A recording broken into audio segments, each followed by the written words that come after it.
Hello everyone, आइए देखते हैं कि आपके पर्सन के हिडन लव मैसेजेस क्या है आपको लेकर। याद रखें, ये रीडिंग जनरल कलेक्टिव टाइमलेस होने वाली है, तो जो चीजें आपको रेजोनेट करती हैं वो आप रख सकते हैं एंड रेस्ट को जाने दे सकते हैं। तो जान लेते हैं आपके पर्सन के हिडन लव मैसेजेस क्या है आपके लिए। प्लीज गाइड करें यूनिवर्स। फर्स्ट मैसेज है, I am secretly obsessed over you. ठीक है। नेक्स्ट है यहाँ पर, I am shutting you out. Third we have, I love when you flirt with me. Fourth we have, you inspire me. And the last is, I want to make love to you. Bottom of the deck we have, I feel like you have moved on from me. ठीक है। तो सबसे पहला message आपने देख ही लिया, तो इनको आपकी तरफ जबरदस्त अट्रैक्शन है। अगर बात करें टैरो की, तो ये वॉन्ड्स की एनर्जी में दिख रहे हैं। किंग ऑफ वॉन्ड्स की एनर्जी में आपको लेकर बहुत ज्यादा ऑब्सेशन आपको लेकर इनके अंदर दिख रहा है। I am shutting you out, तो इनका ये मैसेज भी है कि अब की बार ये जब भी आपसे बात करेंगे, जब भी ये आपसे मिलते हैं, आपकी मुलाकात होती है, तो ये आपको चुप भी करा देंगे। अगर आपने किसी भी चीज पर झगड़ने की कोशिश की इनसे, ये चाहते हैं कि आपकी जो भी नादानियां हैं या जिन गलतियों की वजह से ये रिश्ता खराब हुआ है, इनकी तरफ से हुआ है तो ये उसे बैलेंस कर पाए, और अगर आपकी तरफ से हुआ तो आपको भी चुप करा दें, जिससे ये रिश्ता बने, आप दोनों के बीच में पीसफुल रिजोल्यूशन हो पाए। थर्ड एनर्जी है, यू इंस्पायर मी। तो अगर आपकी एनर्जी कॉन्शियसनेस इनसे ज्यादा है, तो ये जो पर्सन है, आपके जो पार्टनर हैं, ये आपसे इंस्पायर होते हैं, ये आपको अपना स्पिरिचुअल गुरु मानते हैं, ये आपको अपना मोटिवेटर मानते हैं, ये आपको अपना गाइड मानते हैं। स्पेशली ऐसे सिचुएशन में जहां पर ये हेल्पलेस या ये अनआंसर्ड फील करते हैं कि यार इस वाले सिचुएशन का मेरे पास कोई सॉल्यूशन नहीं है, और आप इनको किसी न किसी तरीके से अगर गाइड करते हैं तो इन्हें बहुत अच्छा लगता है। मतलब ये किसी की सुने ना सुने, बट ये आपकी जरूर सुनते हैं, या आपकी बातों को बहुत ज्यादा ध्यान में रखते हैं। हो सकता है आपके अंदर वाकई कोई कमाल की बात हो।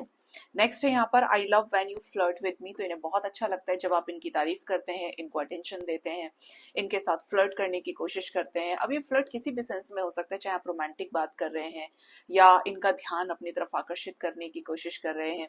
मतलब बहुत सारे वेज में जहां पर इनको ऐसा लगता है कि भाई मैं इस टाइम पर सेंटर ऑफ अट्रैक्शन हूँ, तो इनको वो चीज बहुत अच्छी लगती है।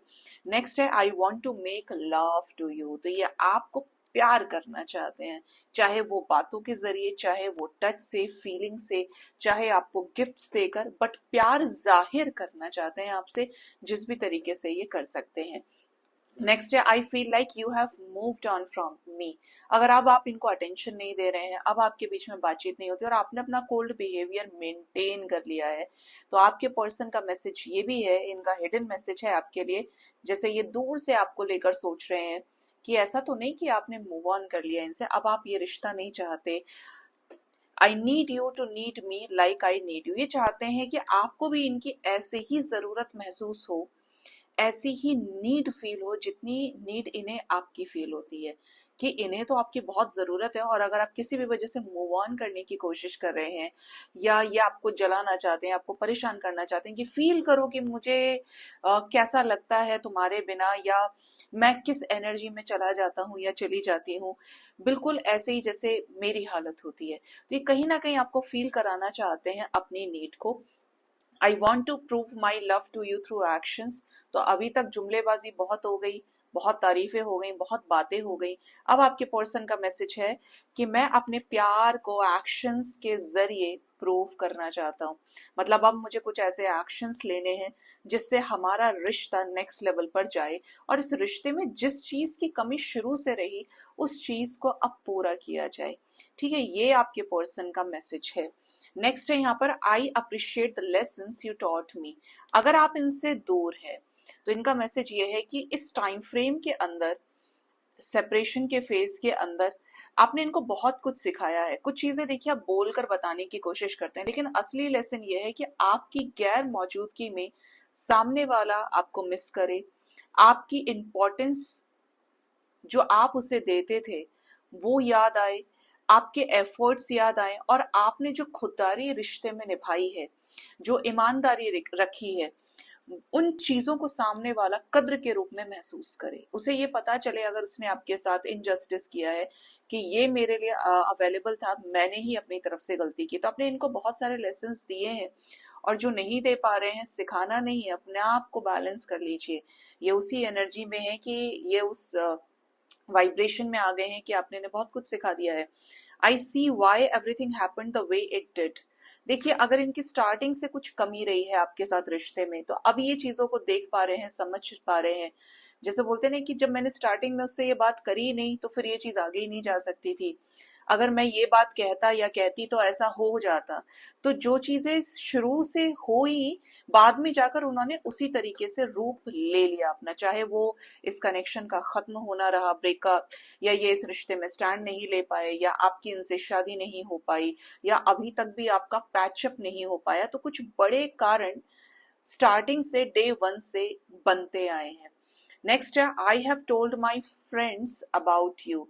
तो आपको पता है, नहीं पता है, लेकिन ये अपने दोस्तों से आपका जिक्र करते हैं, आपके बारे में बताया है इन्होंने अपने फ्रेंड्स को।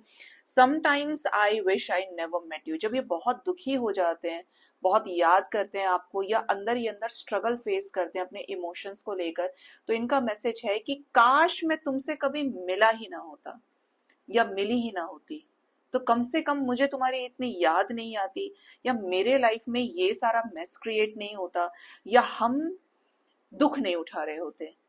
ये इनका मैसेज है। एक last message, it's still not over बू।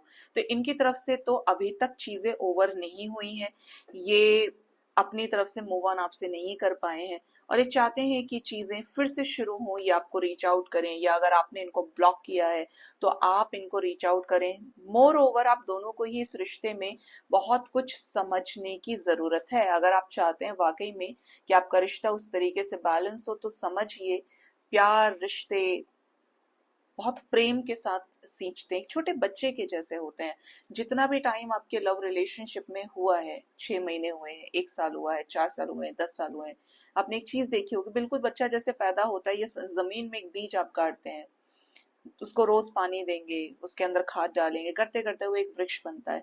बिल्कुल कोई भी रिश्ता इसी तरीके से सींचा जाना चाहिए, और सींचोगे तभी उसका आपको रिजल्ट दिखाई देगा। और अगर उसके बीच में उसकी जड़ों को काटना शुरू कर दोगे, उसकी बनती हुई चीजों को खत्म करना शुरू कर दोगे, पहले कुछ लोग क्या करते हैं, कच्चे फल को तोड़ने की कोशिश करते हैं, तो क्या फल मिलता है, क्या टूट जाता है, वो तो बेकार हो जाता है। तो थोड़ा सा सब्र, थोड़े से एफर्ट्स, थोड़ी सी सिंचाई, समझ के एक दूसरे को आगे बढ़ें, तो आपके लिए बहुत अच्छा रहेगा।